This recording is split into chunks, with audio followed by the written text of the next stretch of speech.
Good morning, everybody, and welcome to Coffee and Football presented by BKCW. I'm your host, Blake Monroe, where I'm joined each and every day by Jerry Hamilton, and Bobby Burton will be with us here momentarily as well. Be sure to tell us where you're checking in from, what you're drinking, get your questions in. Y'all know the drill by now.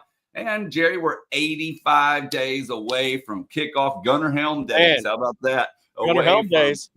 Yeah, so pretty crazy there. I'll tell you Go ahead. I'll tell you who's glad he wasn't at the workout yesterday and then today is Gunner Helm, because it was the first hot day yesterday. We're going to get into that in a little bit. That's right. We got a lot to talk about: recruiting, football, of course, softball. But let's start with recruiting, because a new quarterback offer, granted down the line, quarterback offer went out yesterday. Yeah, so Kavian Bryant, we kind of profiled this, that he was coming in to throw Thursday. He is Palestine Westwood, two-sport star, has offers in basketball and football. And his dad is the basketball coach at Westwood High. And I had a chance to talk with him for about 20 minutes before the camp yesterday. And probably the most important bit of information I gathered from that conversation was that Kavian wants to be football focused in college. And I think that's why it was a big part of why Texas offered him yesterday. He's a talented kid for sure, but has to be football focused. And, you know, there's been some questions, would he try to play football and basketball at the next level, which is really hard to pull off, especially as a quarterback nowadays. But it looks like he's leaning to being more football focused in college. And he worked out for A.J. Milwee. They didn't get the chance to watch him throw in person in the spring, because the day Milwee went by Westwood, Kavian was in bed sick. And so he didn't get a chance to watch him in person. But in person, I'll say this about him. Obviously, we don't see the camp, but in person, seeing him in person, 6'2" and change, about 185, 190, 10-inch hands, maybe 10 and a quarter inch hands. Really talented athlete, man. Great kid. So this was a big offer. This was a big offer for Kavian. Here's a little nugget that people may not know. Kavian's parents, obviously, father's the basketball coach at Palestine Westwood, played at Mississippi Valley State in D1. Mom and dad are both Carthage graduates.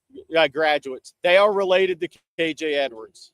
So there's a relation there with KJ Edwards in the family with Kavian Bryant. And I said it before. I'd been talking about it on TexasFootball.com and here.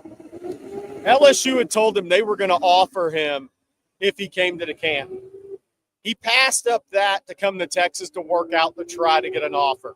So that tells you how important the Texas offer was to Kavian Bryant, and now we'll see how long he sits on it. Jerry, sorry, guys. I'm just now getting in here a little bit late to work today.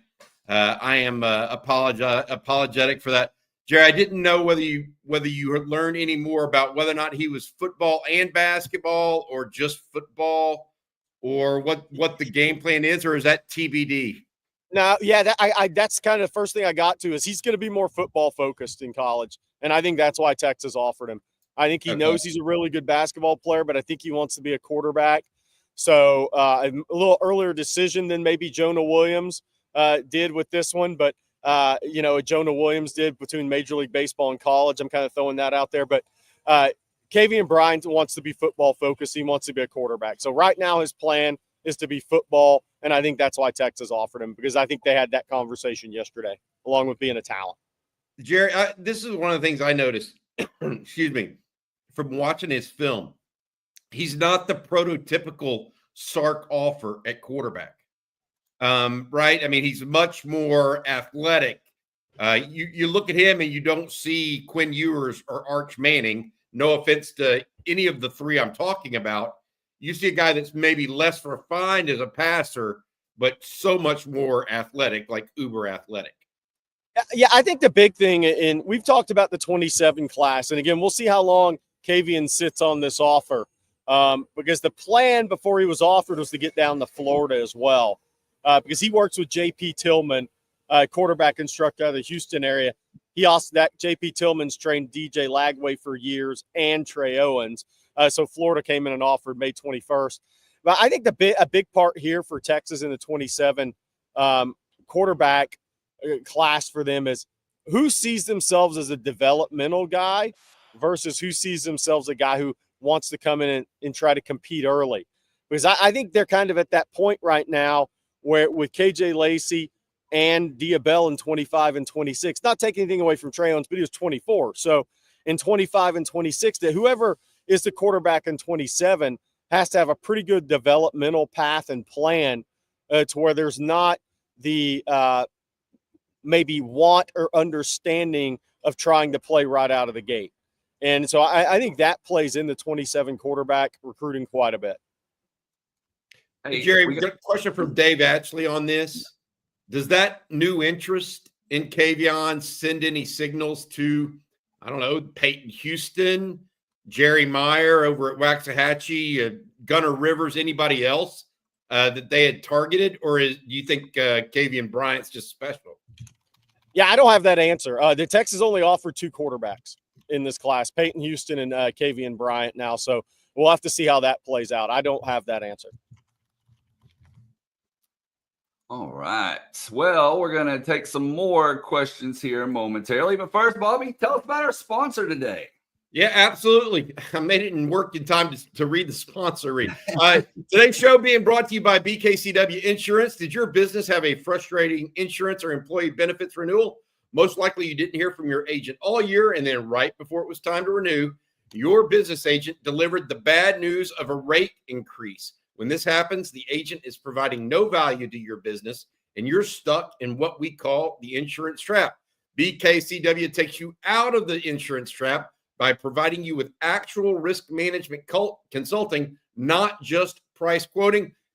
Operating out of its headquarters in Austin and owned by a UT grad, BKCW uses a 5-step process to identify your business's weak spots, design a plan, execute it, and monitor your situation throughout the year so that you can lower your insurance costs and effectively manage your company's risks. BKCW has already helped some of the most well-known construction companies, restaurant groups, breweries, and nonprofits in Central Texas escape the insurance trap. It all starts with a free risk assessment. Go to bkcw.com or send an email, info@bkcw.com to get started and get a free risk assessment. Escape the insurance trap. 512-250-5055. That's 512-250-5055. Thank you for that, Bobby. And a lot more to talk about this morning, including about some team stuff. Jerry, you were there. But first, let's go to softball last night. And a heartbreaker there. We've gotten a lot of questions about that. Texas ultimately loses that one. Game 3 will be tonight at 7 o'clock on ESPN. Obviously, that series tied 1-1. So it's winner takes all tonight. But Longhorn fans, fellas, questioning some decisions that were made last night. And in my opinion, rightfully so. And I'll get into mine in a minute. But first, I want to get y'all's thoughts.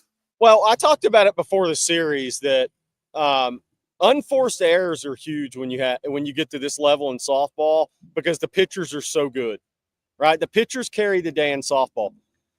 Texas has not played well the first 2 games. They really haven't. They won one because Kennedy choked, essentially, is what she did. She choked the game away. But Texas had 4 errors in game 1. And I think Carl Padilla, you said last night, Blake, throw that stat out there after I'm done here off the soapbox. But then last night, they didn't play well either. Too many unforced errors. And it's hard.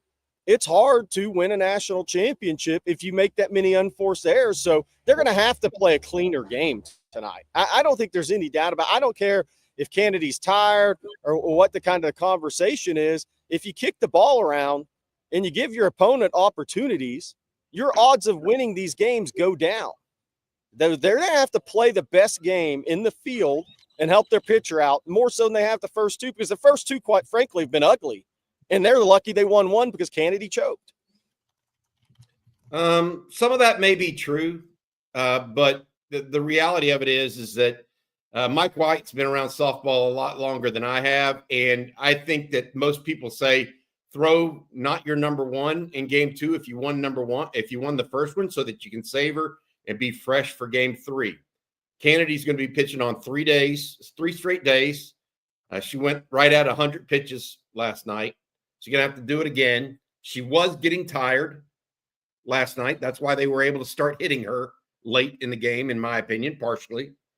And so, Texas goes with a relatively fresh Tegan Cavan versus Najee Ray candidate for the national championship. I think, to your point, Jerry, it's not even so much errors that I saw last night. At times it was mental miscues. Unforced errors. Right. Yeah. It was this idea that Victoria Hunter not running all the way to first base, maybe because she thought she was the third out of the inning first at second base. And so she didn't go down. I mean, there's all kinds of different reasons, maybe the bang play at first base that they missed an out that led to an additional run later. There was a lot of pieces to that. I think that it's somewhat unfair to say that they haven't played good baseball or good softball. They've played. They've been inconsistent at times, but I go back to the first inning of the first game where the bases are loaded and they pull off what I have to say is like a picture perfect double play, home to first. So they've done some great things. One of the things that I look forward to tonight, and this is going to be something to track. Mia Scott has Najee Kennedy's number, and she was on deck last night. If Texas would have been up, if they would have gotten one more AB there, so I feel like there's something there. We'll see just how strong Najee Kennedy is tonight because it is. It's winner take all, and I feel good about where Texas is at. They didn't pitch their ace. The one game they did, they won. I didn't like, to Jerry's point, if they wouldn't have given up one of those extra runs in the fifth or sixth inning last night, that would have been a tie ball game. Well, and that's my deal. And I said this last night. I don't think, number one, you had your freshman in there. And it's a tight game. She's looking a little shaky. You then get a hit by pitch. You get a wild pitch. That leads to 2 runs. I don't think you should have ever put her in that situation. I mean, in a game like that close, and you can go ahead and win it all, I say you go for the jugular. Put in your ace and get it over with. That's the one thing that I had an issue with more than anything is I don't believe in that decision of leaving a freshman in there like that. Okay. I mean, look, hindsight is 2020. I don't have a problem with that. I mean, that is, I mean, I can see that point. I just feel like, I don't know, you'd already tempted fate early in the game and you were going pretty well. She was one pitch away. I mean, she had 2 strikes on that batter. 1 pitch away from getting out of that. So I don't know. Well, we'll see tonight. Yep. 7 o'clock ESPN, but somebody in the chat said 50% chance of rain tonight. So you're gonna have to keep an eye on that as well. I think the whole key is playing a cleaner game tonight. Now, if you said what's one thing that has to happen, they have to play their cleanest game tonight. That's my opinion because it just hasn't been clean enough to this point. And that's just reality. They got to play a clean game tonight. So bring your best. It's for all the marbles. Well, let's see here next, Jerry. You've been out there hanging around, and you got some eyes on some current players. Let's talk about it. Well, one of the fun things about players just kept coming in. Friday morning workouts are about to get going. This is the hardest workout of the week, the last one of the week. So I saw some guys walk in that I saw Michael Taft come in, and he was like, "This is a tough one today." So Friday's the tough workout day. But we got to see a lot of the players yesterday, just eyeball guys, right? I'm sitting out here. We're big recruiting weekend. Camp was going on. The team walked in to Denius for afternoon workouts, walked out. Actually, Lucina Traore in basketball is walking by over here. All those guys are getting ready for their basketball workouts too. But a good-looking group now. Texas has a good-looking team. Somebody said there's an updated, I think Antoine said there's an updated roster on Texas football. It has center backs at 232. There's some typos and errors in there, like Travis Shaw at 246, some things like that. Center backs definitely looks 225, 230 to me.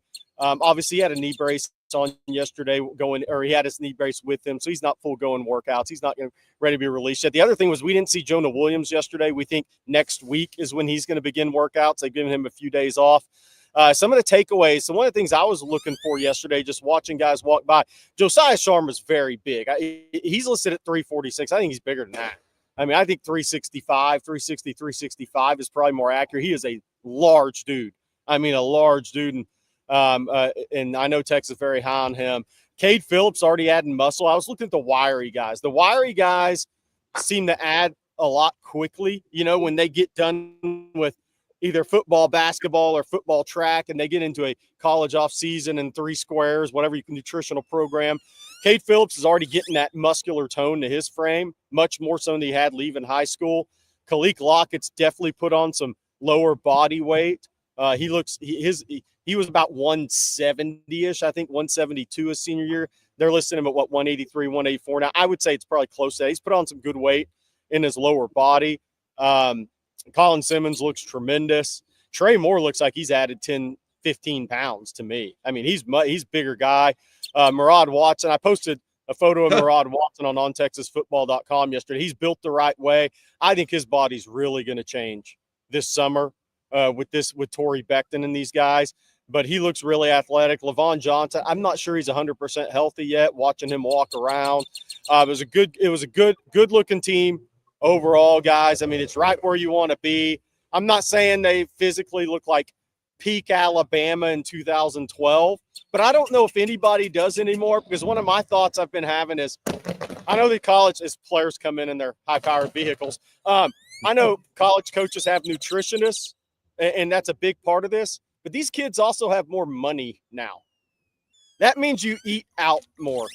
I'm not sure there's ever going to be 85 players that look like a peak Alabama roster anymore. I think these guys live a little bit different lives now, and I'll say that. Are you saying they're going to Chick-fil-A and Taco Bell and not having to watch their money? Is that what you're saying? Exactly what I'm saying. I think there's more nights out, nice dinners. I think there's more for these guys. So I'm not sure the physiques of these guys are ever going to look quite like they did in 2013, because these kids have money now.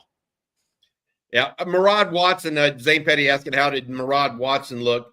You sent that photo around to us internally. He looks like a guy that can stop the run. That's what he. And looks. That's what he looks like. I look at the Q angles of these guys. A lot of times they're hip to toe, kind of the way they're built. He's got the correct hip to toe. He has got that correct Q angle. He is built like the guys who are really, really good. Now he's got to continue to shape that upper body. He was a freshman last year, obviously freshman All-American. I think you're going to see that, but I think his future is really bright. And then, Jerry, we got someone asking as well. David Rawls says, how does our new tight end look? Did you get a chance to see him? And I'm also going to put up that picture of Watson here momentarily. I saw he was kind of far away when he walked by. Somebody said Justice Terry's entered the chat. No, I didn't see him up close like I did some others. That's Murad Watson. By the way, and I think his body's going to transform here at Texas. He has that look. He has that Q angle that you're looking for when you watch him walk towards you or from behind. He's an athletic looking kid, man, no doubt about it. It's a good looking group. If y'all have questions about specific players, if I saw those guys, I'll answer them. Hey, Bobby, you missed it at the beginning, but I said we are 85 days away from kickoff. Of course, I said Gunnar Helm days away. I was just curious if you had a favorite 85. Some of the ones I put over on TexasFootball.com, of course, include Helm, William Harris, and then I'm going to butcher this name, and I'm so sorry.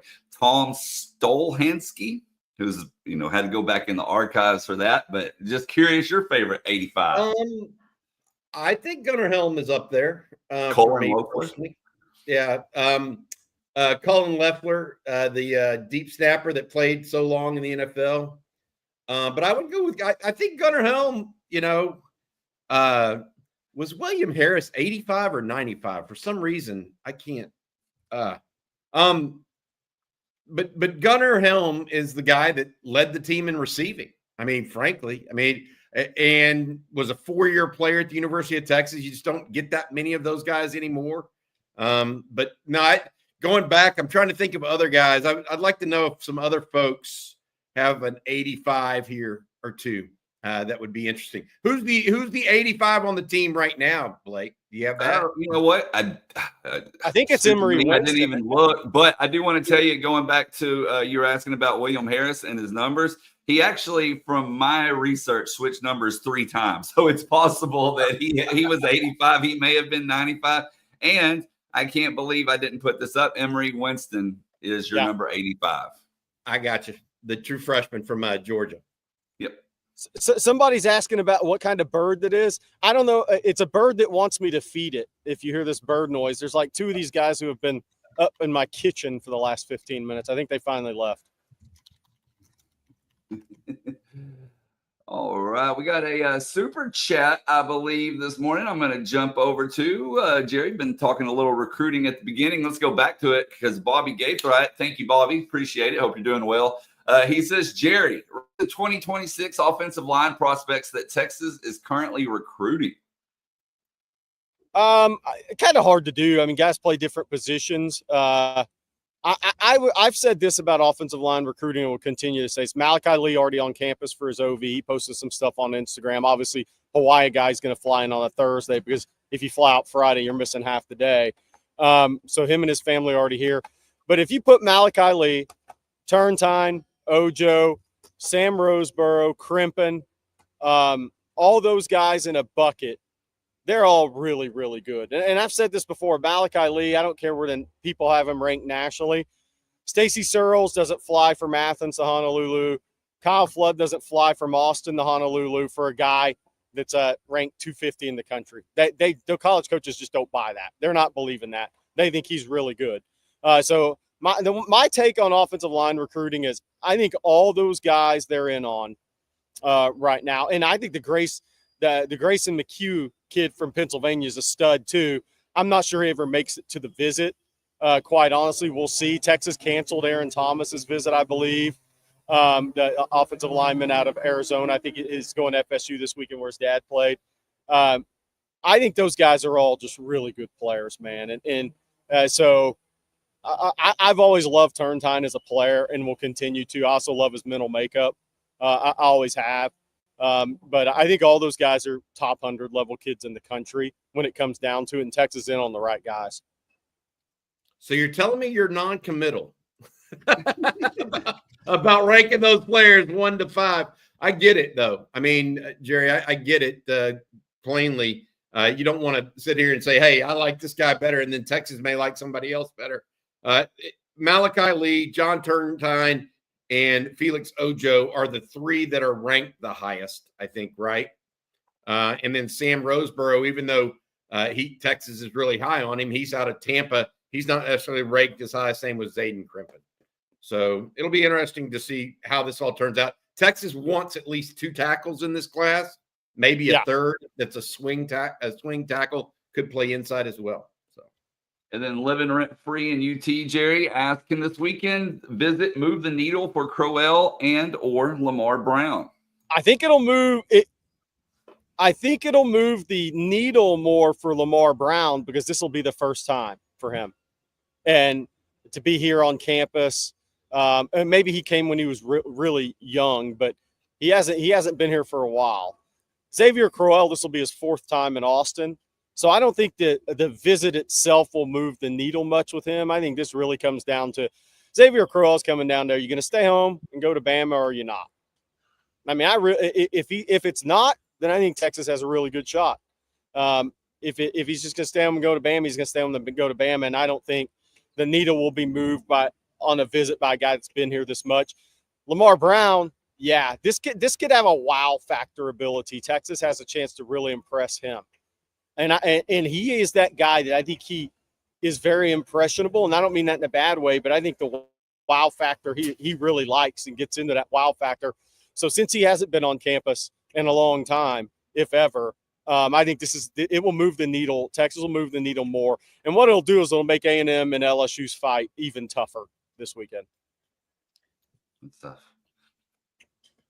Okay, we got some more questions coming in, recruiting, football related. We'll get to those here in just a moment. But first, Bobby, I'm going to let you take this opportunity to tell everyone about Omaha Steaks. Yeah, will do. I'm actually jealous about Omaha Steaks. Kind of like I'm jealous as Jerry sitting there behind with DKR behind him right now. Get a little jealous when I talk about Omaha Steaks. When it comes to Father's Day, some things never change. Dads want steak. A recent survey shows 75% of Americans agree there's no better way to spend Father's Day than grilling with the family. From USDA certified tender steaks to burgers and more, Omaha Steaks delivers the world's best steak experience, guaranteed to secure your spot as dad's favorites. They make it easy to deliver an unforgettable gift for the best dad in the world, yours. And when you shop online or pick it up in store, it's never too late to find the perfect gift.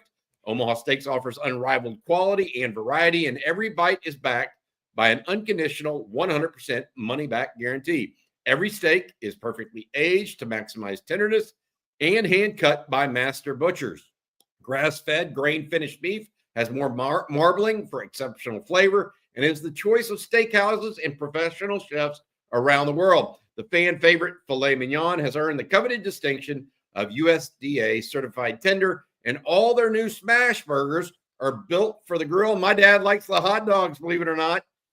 This Father's Day, give dad the world's best steak experience with Omaha Steaks.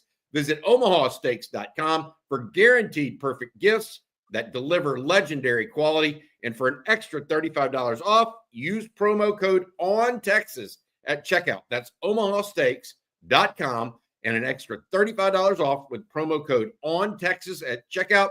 If you're looking for a good gift for your dad for Father's Day, look no further than omahasteaks.com. See site for more details. And Jerry, if you'd let everyone know about Gooder, I'd appreciate it. You know, I have these. I had to wear them yesterday for about 5 hours. Still got beat down. Stylish Sunnies starting only $25 a pair. 1 year free warranty, 30-day free returns. They're very valuable in this Austin sun. I can tell you that. Lightweight and comfortable, 100% polarized, no slip, no bounce. From vibrant colors to sleek styles, they're a pair of Gooders for every personality out there. They're designed for both everyday wear and active individuals that love to run, hike, bike, and much, much more, which leads you to the question of, when do you wear your Gooders? Stalking recruits on recruiting weekends? Possible. Driving from Houston to Austin in the sun? Preferable. Playing pickleball, playing tennis, on a run, on a hike, going to the beach with the fam this summer. Get a whole family a pair of Gooders, and if everybody loses them, well, it's about $100 and not $1,200, right? So there's a big difference. You can have a pair for every single occasion. If you need a new pair of Sunners, Gooder is giving On Texas football listeners free shipping. You can go to gooder.com/OnTexas and use that code OnTexas for free shipping. They offer a 30-day money-back guarantee. I have to read. You don't need it. And 1,000% satisfaction. That's me personally. 1,000%. I like it. All right. I might just do the rest of the show in these things. The sun's like right here. I'm hoping the computer doesn't. If I have to step away for a second, that's because I'm headed to the shade because the angle has to change. Because these computers don't do well in summer. No, they do not. Not in Austin, Texas, bud. Not in Austin, Texas. Hey, Jerry, you mentioned Malachi Lee already on campus this weekend. The young man out of Hawaii. We got some Instagram pics of him yesterday showing up. But they stay over at the Four Seasons, we believe, or at least they customarily do. You know, you said that's an SEC battle, you think, for the most part, with Michigan kind of playing a role, but not necessarily in there. Where are Turntine and Ojo and Roseboro and those guys at this point? Just as we get a broader look, since Bobby Gaithright was asking about offensive line, I wanted to take a step back and maybe ask you about those guys. Yeah, so on Malachi Lee, I think a lot of people put in picks for Michigan very early on him. And we'll see. I think it's trending 3 SEC versus Michigan. So if you're Michigan, you're kind of nervous. He's scheduled to be there on June 20th. So that's a gap after this week. He already visited Georgia in April. He was at Alabama last weekend. He's at Texas this weekend, and doesn't have a visit scheduled on the 13th. So is he going to wait till the 20th and go out to Michigan? Obviously, it's on the board, so we'll see what happens there. But if I'm Michigan, I'm feeling a little nervous because it feels like it's taking the Brandon Baker course a little bit, where Brandon ended up picking SEC school over Ohio State, and I'm not saying Malachi Lee is going to pick Texas. I'm just talking SEC in general. Sam Roseboro, Turntine, and Zayden Crimpin are all at A&M this weekend. Big visit weekend for A&M over in College Station. They have those three linemen, Caden Finley, which I don't think he'll go to A&M. I think Jermichael Finley would not go for that one. But he is visiting A&M this weekend with Roseboro. And Ojo's at Michigan. He was at Ohio State last week in Michigan. Then he comes to Texas next week, and he has the OU scheduled on the 20th. Turntine has A&M this weekend, Michigan the 13th, and Texas the 20th as far as the official visits go. Look, I think Texas is in a good position with Turntine. I think they're a pretty good position with Ojo. I think they're, as long as Crimpin's tune doesn't change and some people around him want him to stay close to home, I think Texas is going to be powerful there. Roseboro, obviously, his mom lives in Austin.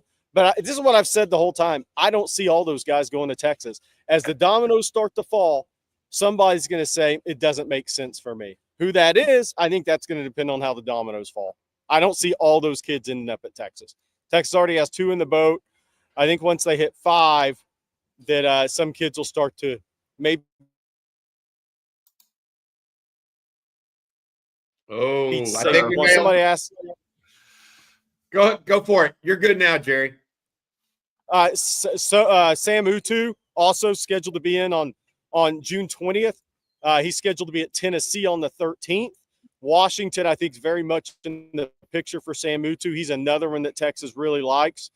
So we'll see where those dominoes fall and when they fall. But I think, if somebody waits until mid to late July to make a decision, I'll be interested to see if Texas doesn't already have 5 guys in the boat on the offensive line, and then how much is it going to make sense for that person. I'm not saying it can't happen, but I've stayed consistent. I'll be surprised if all those dominoes fall to the same team. There you go. All right, we got some more super chats to get to. This one here from Jack.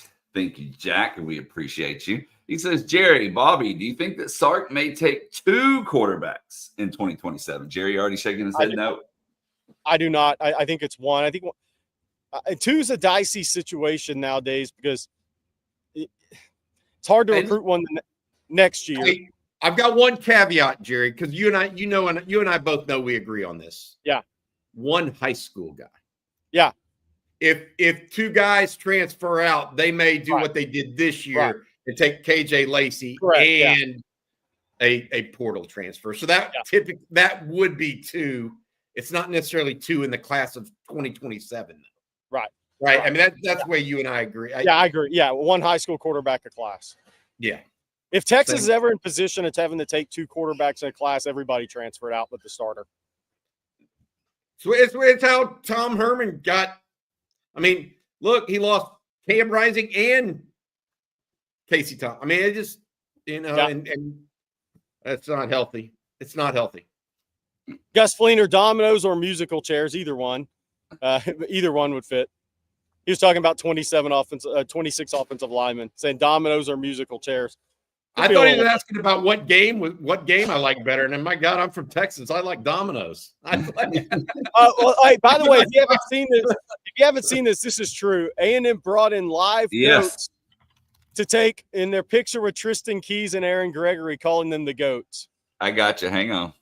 And the sheep were jealous and ran out of College Station in droves. They could not believe that they brought in goats. I'm trying to get it here. I saw a screenshot earlier on Twitter. Are you serious? There it is, Bobby.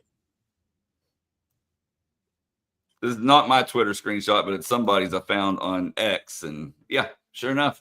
I mean, Instagram screenshot.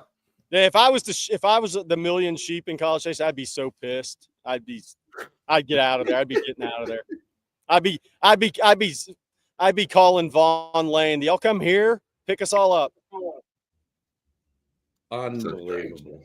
Hey, I'm backing out for a second to go to some shade. A goat versus a Longhorn. Uh-oh. I don't know what happened. A goat? No, I'm backing out. I'm backing out to get some. All right, we'll be here a goat compared to a Longhorn, Blake. What do you think? Yeah, I'm taking the Longhorn on that one, Bobby. 99.999% to their knees. I mean, what? I don't even know know what what to to say. tell you. I saw that last night when we were doing the softball live stream, and I almost brought it up, but I thought I'm just going to let it be. We'll talk about it tomorrow. Ugh. Ugh. Bobby, we got a super chat here from Jay Lee. And Jay, thank you for your super chat. But Jay asked, deep ball, and how would he react to a pass rush or questions about Quinn coming out of high school? Did or does Arch have any questions like that? Yeah. No.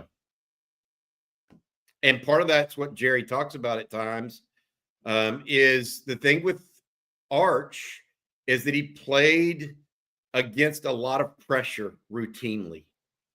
And he wasn't throwing a bunch of quick passes in high school compared to what Quinn's offense was doing. So you saw Arch in more prototypical drop back scenarios than you did Quinn. And so you've seen him with that kind of entry, I guess, and that sort of play. My question with Arch is what is going to be his bugaboo? What's going to be his thing? Because every quarterback has an issue.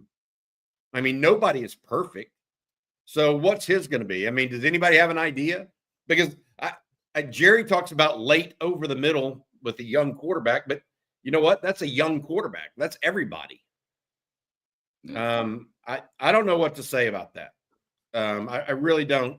I do feel like he's much better prepared because of the style of play he was forced into with the team he had around him. Quinn had, multiple D1 players and high caliber players alongside him at South Lake.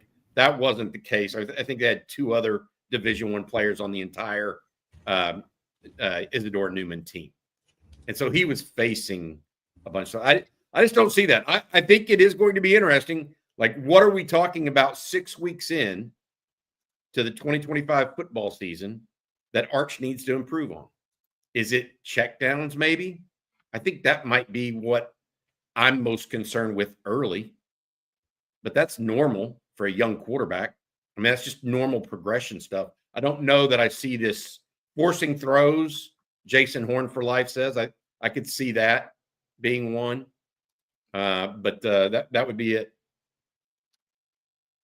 All right, our next question here. We got a couple of baseball questions I was going to address real quick. Greg Jackson says, baseball portal news, kind of surprised about Tommy Farmer. And then B2 and ATX, is there any more portal news? Texas now with 9 in the portal. Not many surprises there, in my opinion, fellas. Obviously, they got the commitment the other day from the infielder. They're going to be hosting some more portal prospects here soon. But I think the situation to watch now is Flores and Galvan. Do they go test the draft waters? Do they come back? So we'll have to see what happens there. But expect the portal news to really get going here soon. They've only hosted one portal prospect up to this point, got that commitment the same day. So obviously that went well. But there will be some more news here soon. That's all I can tell you. Jerry, you went from DKR to Moody in the background. Walked across the street. So we'll see if we can keep the computer a little cooler for the next 25 minutes. Hey, by the way, on the Arch, I kind of heard it. One of the things I'm interested in is Texas going to have the exact same run blocking scheme this year? I'm not going to be surprised if we don't see a little change. Yeah, could because, I mean, if you want them to have more play action, they're going to have to do better running up the middle. I mean, I think that I'm going to have a conversation, the Saturday conversation, just as an FYI, is with a guy named Brooks Austin, Jerry. Yep. I'm going to talk with Brooks about how Texas's offense. He's called the Film Guy. You can go check out his YouTube. So one of my first questions to him is going to be, how does Texas's offense really change under Arch Manning, and what does he think about Arch Manning and his ability to operate that? So that'll be tomorrow morning, Saturday conversation. Blake Bryant, I think you're maybe on it. Personally, we'll see. We got a gap and power scheme is what you said, Jerry. That's what Yeah, I think the run game's going to change next year with Arch and maybe interior offensive line. All right, we got another super chat going back to the A&M situation, the very interesting A&M situation. AS85, thank you for the super chat. Says better goats than sheep. I'm gonna leave it at that. You can read it if you're watching. By the way, for those that keep up with the official visit weekends, I'm now positioned to look over at Moncrief Newhouse. We are a few hours away. 'Twas the hours before official visits and not a Lambo in sight. So did they make changes this year? I don't know. But we have no Lambos yet. I think you're going to say yet. Yeah. Lambos instead of lambs. That's not awesome. I can't take credit for that. That comes from Burnt Orange Award. Hey, by the way, for the one Texas A&M fan on here, the reason Texas doesn't have to bring in goats for official visits because they already have them here. Yeah. Don't have to bring them in when you already got them. There we go. Max with the question here says, for the sake of conversation, let's say that the top 3 interior defensive linemen are Brevard, Watt, and January. Who will be the number 4 to make it on the 2 deep out of the rest? I want to say this too. I saw Cole Brevard yesterday, and here's the best way I can describe him. Like a block of granite, like square. It's like, do you think that guy's going to be easy to move? No chance. That guy's got thighs like Earl Campbell. Okay, he's 6'3", 350. He's been in a college weight program at Penn State and Purdue for 4.5 years now. That guy looks like he is going to be hard to move. I just want to say that. To the question, if Travis Shaw, I think Texas is trying to make sure he gets there healthy. Great frame now. Travis Shaw looks really good. I know the updated roster had him at 246 pounds. That, I think, is off by 100 probably. I think that's just a typo. But Travis Shaw, great-looking kid physically. Levon Johnson, he's coming off the knee surgery. We'll see. I think things are going to go slow with him in terms of that. The freshman kids look really good. Now, Sharma's a huge guy. But who's going to be that 4th? It'll be Travis Shaw, I think, and Hero Canoe in the fight there. But that Texas has really good depth there. And I seeing all those guys walk by yesterday. They have a good looking group of kids physically up front. Now Kenny Baker's just got to put it together, find the rotation, and Torrey Beckton's got to do his work this summer. But I like what they have. Obviously, health's the key, and I like the 2 young kids too. By the way, yeah, if you're looking for a 4th among Brevard, Alex January, and Murad Watson, Travis Shaw, you would think would be that guy potentially, but Texas has other. LeVar Johnson, who you saw a little bit yesterday, the transfer from Maryland, Jerry, and then also the young guys. To Jerry's point, I think the thing about Texas, you don't need to worry about the 4. I think they plan on playing 5 to 6 regularly. Yep. So that's in a 16 game schedule. I mean, Alex January is going to be one of those guys, for example. He's going to get about 30 snaps a game. He's not looking to take 60. No. So I think, we're going to probably see a rotation of 6 is my guess. Colton Vosick was full go for workouts yesterday, by the way. Zena. So for anybody, people have been asking about Vosick. Looked like he was full go for workouts yesterday. Good stuff. A couple of other people asking about certain players, and we're going to get to that right after Bobby tells us about Pesty. Yeah, absolutely. Pesty. If you're tired of dealing with bugs, ants, insects of any kind around the house, nobody likes it, but using a professional service can often be more expensive than you want. That's why there's Pesty, an affordable, pet-friendly self-service solution that Jenny and I use here at the house.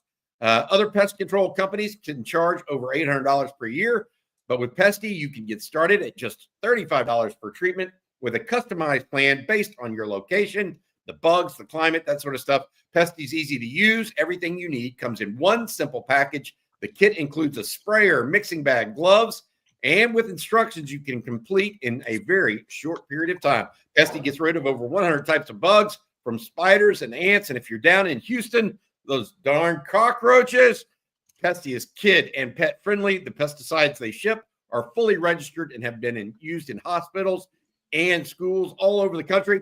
Pesty offers a 100% bug-free guarantee or your money back.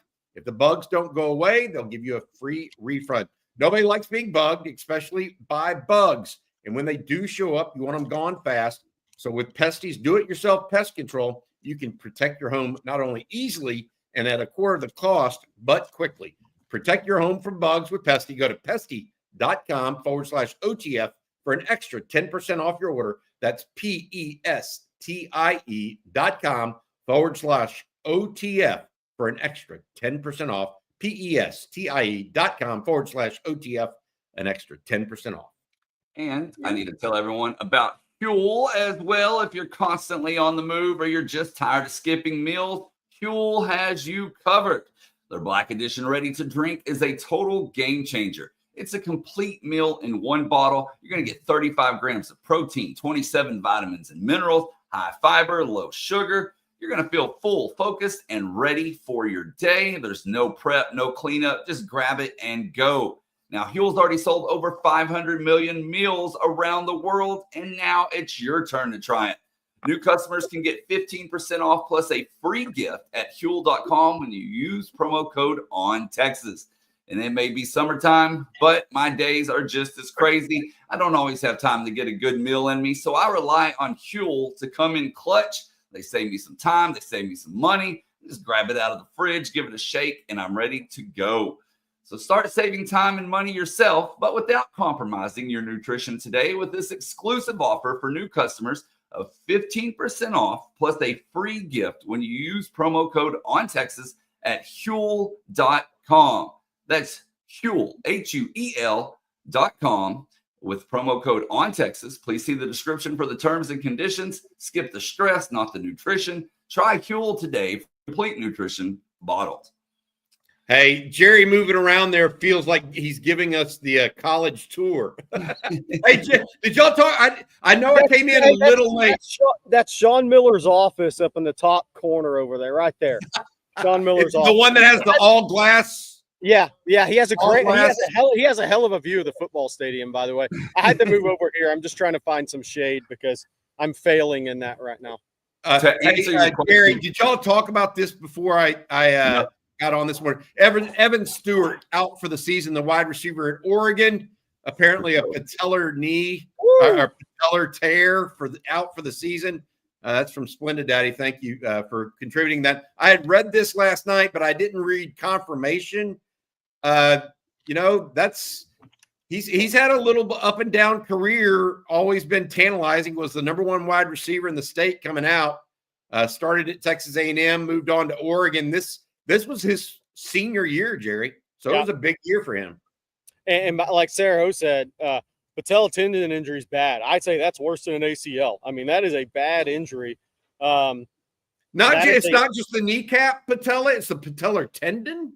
Yeah, that's what people are saying. It's patella tendon. He's pretty young to have that injury. That's a rough injury for a guy that's planting and cutting. That's a considerable injury he just sustained, assuming that's true. All right, some more questions. Oh, we got a super chat as well. Another one from Jack. He says, and thank you, Jack. Wish the OTF family a great weekend celebrating a natty. That would be very nice. Again, that game, 7 o'clock on ESPN, game 3, final game of that series. And as I said, we got a few questions about other players. King Me wants to know, how is Lance Jackson looking? Did you see him, Jerry? Looks great physically. I mean, he is him and Justice Terry, and obviously we've shown the pictures of Justice Terry. I don't know if anybody looks quite like he does at that age. But Lance Jackson looks really good. He's going to be a 6'5", 275-pound, really well-built guy here in time, but looks great physically. That class, I want to say this. Nick Brooks looked great physically walking in. That class walking around looks like a number one class. Bobby, you know what I mean. These guys just have – those classes can look a little different when they have that many guys that are that highly ranked, that were some of the best in like 15, 16 of those top 200 players in America in one class. They look really good. This freshman class looks really good. What I love about it too, Jerry, is not just for example, Cade Phillips. Rod talks about this all the time. Cade Phillips, Rod worked with briefly during a summer camp years ago. But Rod was like, look, the guy has a chance. You know, he's what you want him to look like as a defensive back. Then you add in a guy like Jonah Williams, and you mentioned Nick Brooks and Lance Jackson, Justice Terry. All those guys look like they're supposed to. Here's the guys that don't look like that are performing well, like Grayson Littleton, Emery Winston.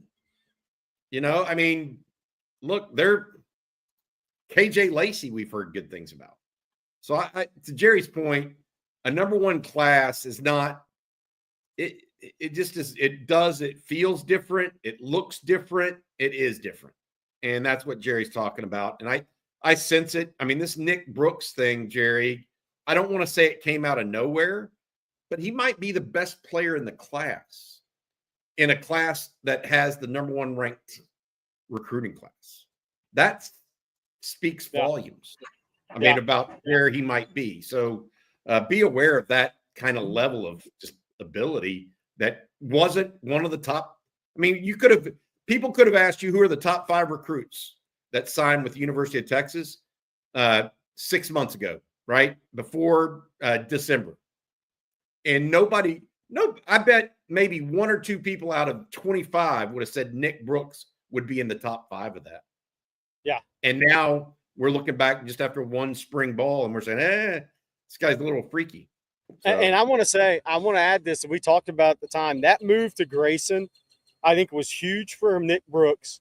And I'm not trying to berate Iowa and where he was at, but he went to one of the premier programs in the country, and every single day he went against a Georgia Tech commitment who was a really good player, will play a lot for them. He went against Joseph Mbaktu. He went against some younger guys. He went against Power 4 guys every single rep in practice that I was there last season. He lost weight. They have a really good conditioning program there. I think that led him down the path to be where he is right now ahead of time. Because if he hadn't transferred, I think he might have shown up 380 pounds, 385 pounds. And he showed up about 350-ish. And he's a big dude now. I don't know if he's ever going to weigh 325, 330. I mean, when you're 6'7" plus with the frame he's got, it's going to be hard. But I think that was a huge move for him to put him in this position. But yeah, it's a tremendous class. I ran into somebody yesterday and asked about a little nugget on Grayson Littleton. And we know he's explosive. We know he's athletic. We know what Jordan Washington said about him making plays on special teams. But the first thing that this person told me, really smart football player. So if you have that level of athleticism and they're already saying you're a smart football player, that's a pretty good combination to work with. First 3 months on campus, 4 months on campus. Yeah. That I'm just telling you. If a dog's gonna bite, it'll bite as a pup. Is that the Darryl Royal saying? Yep. Yeah. Another player that people are asking about, fellas, Trey Wisner. Good Talk Russ says, how's Wisner looking? Been offline for a minute. Sorry, guys. But is he progressing from what y'all are hearing? Yeah, he one thing I'll say is looks good. He doesn't look like he's gained much weight to me. Like when and I'm not saying it's good or bad. What I am saying is, and I'm saying that because Tashard Choice before the Arizona State game last year at the media availability said he was 202 pounds, said he'll get up to 212, 213, 214 by next year, and he'll be off to the NFL. That was kind of what Choice said in his own way. I don't think he's at 210. I'll say that. I think he looks more in the 200 range right now. So he looks good, but I was thinking he would be 210, 212 because of what Choice had said last year before the Arizona State game. He's not – I don't think he's carrying that type of weight right now. If he is, it's really hidden well. I'll say that. He looked a little more how do you want to say it, Jerry? He's always been a wiry, strong type of guy, right? He looked a little more filled out when we saw him in spring ball. 10 pounds more? I don't know. Yeah. To your point, but a little bit more. And look, I will say this too: the coaching staff loves Trey Wiseman now. Yes, 100%. And I think they have from pretty much get go, because he was the guy that, even though Cedric Baxter was supposed to be the dude as a freshman running back, he's the one that was running down there on kicks and punt coverage and throwing his body around. Again, they're going to play. They play early somehow, some way. That's the case with him. All right, some more questions that we're going to get to this morning. Horn 7 wants to know, you think they'll take 3 inside defensive linemen in 26? 3, if not 4. And that 4th could be it's 3 for sure. And I think the 4th will be a combo as a edge 5 tech type of guy. That bigger edge that could be a 5, could it grow into a 3? I think a Bryce Perry Wright, Draylen McCoy are kind of those 2 guys. I think everybody else is an interior guy. It's a good time to point out 3 interior guys going to be on campus this week. And we talked about Lamar Brown earlier, but Corey Wells from Petal, Mississippi, 4-star guy, really good player, plays over the ball. I think he can also play some shade. I think an Ole Miss lean. He visited them last weekend coming into this week. And then he has Auburn and Mississippi State. And then Dylan Berrymon out of Monroe, Ouachita Parish there. Over the ball, singularly an over the ball player, a 0, kind of that Cole Brevard type of guy for me. I think this is coming down, barring its big change, is coming down to this weekend, Texas versus Purdue. And I believe that Texas has been the favorite for this one for a while.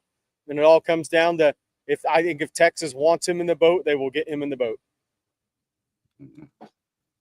And another recruiting question here from G-Man 345. Jerry, why has Texas backed off Jamarian Carlton the past 6 months? It seemed like he was a lock a year ago.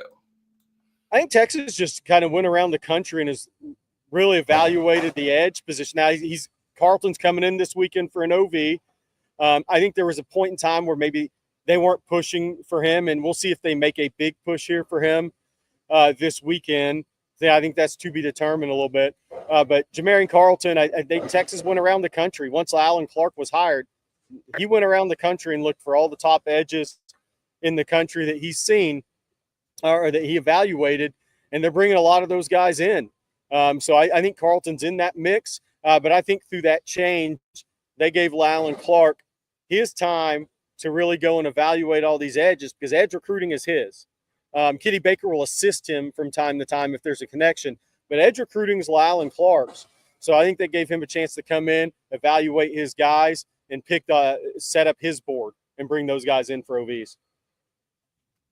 All right, we got time for just another question or two. Jerry, I know you got to get here momentarily, but first, Bobby, one last time, tell everyone how they can escape the insurance trap. Yeah, absolutely. We talked about it earlier. BKCW Business Insurance takes you out of the insurance trap by providing you with actual risk management consulting. They're not just writing policies and letting you go. They're not just price quoting. Operating out of its headquarters in Austin and owned by a UT grad, BKCW uses a 5-step process to identify your business's weak spots, design a plan, execute it, and monitor your situation throughout the year so that you can lower your insurance costs while effectively managing your company's risk. BKCW has already helped some of the most well-known companies in the Central Texas area, whether it's construction, restaurant groups, breweries, school districts, all of them.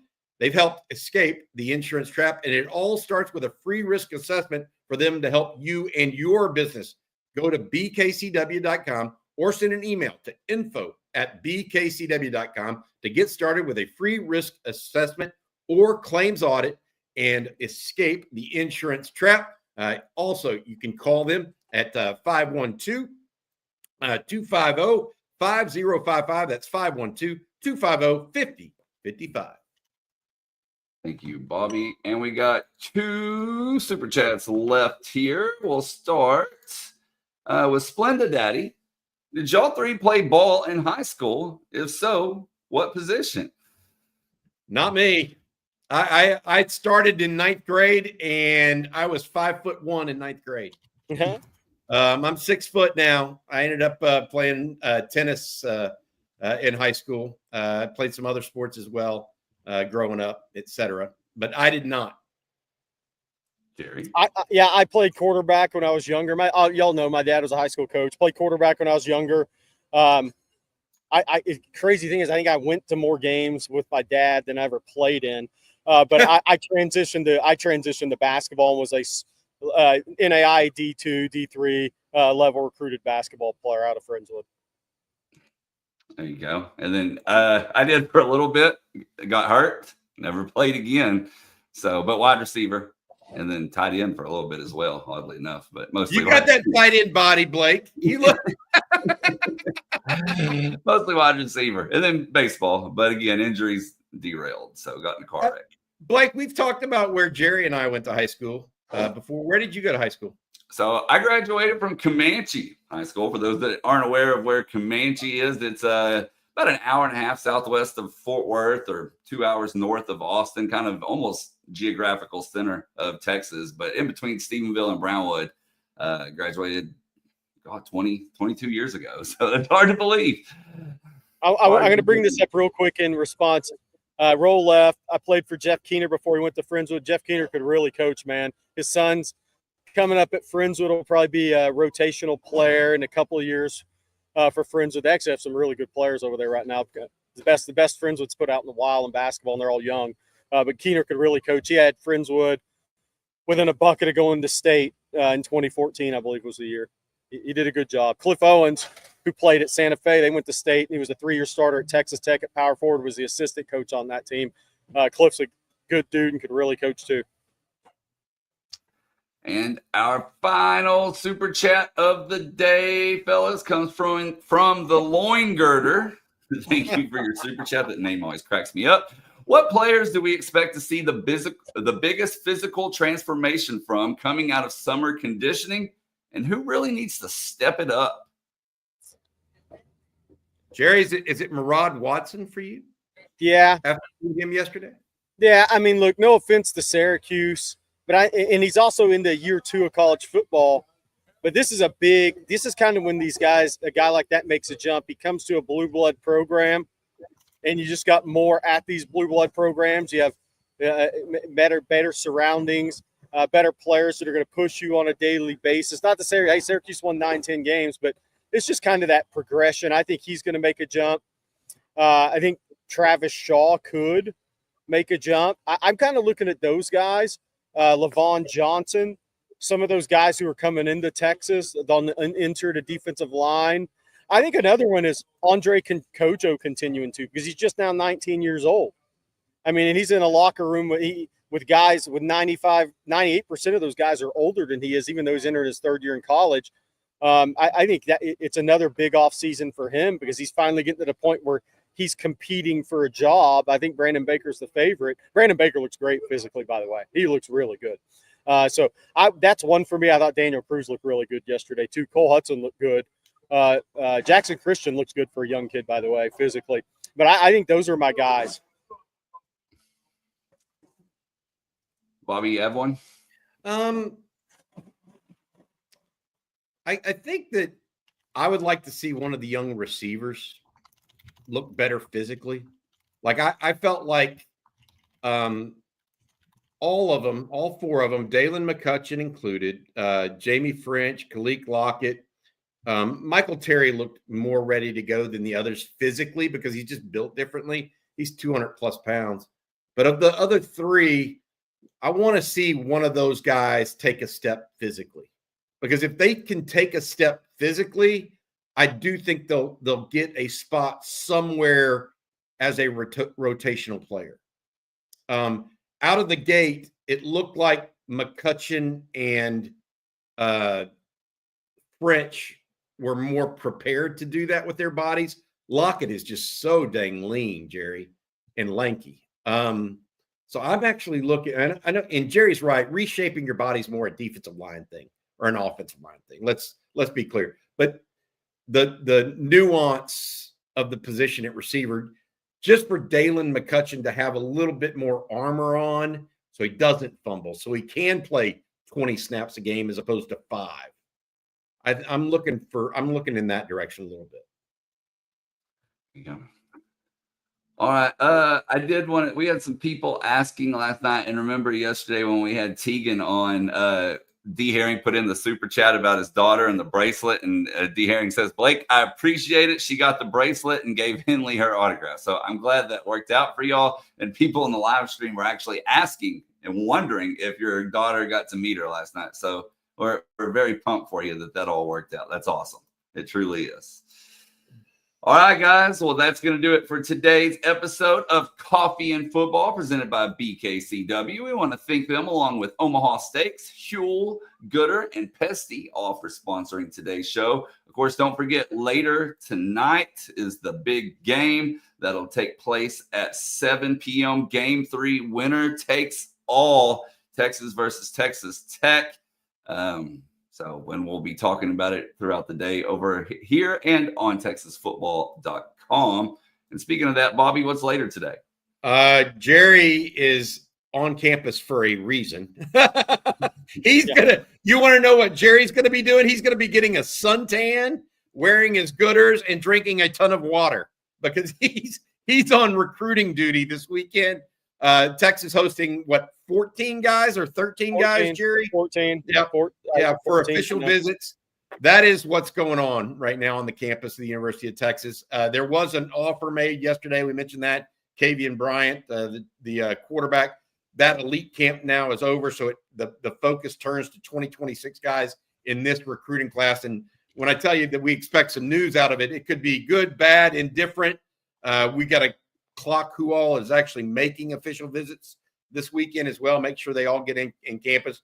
Xavier Crowell, one of the nation's top running backs. I got something. Somebody's just happened to be walking by. Kendall Weaver. Was good. One of the best athletes on this campus, Kendall Weaver here. Thanks for saying hi to all the Texas fans. There you go. Basketball player Kendall Weaver. Hey, that dude's a hell of a competitor, man. One hell of a competitor right there.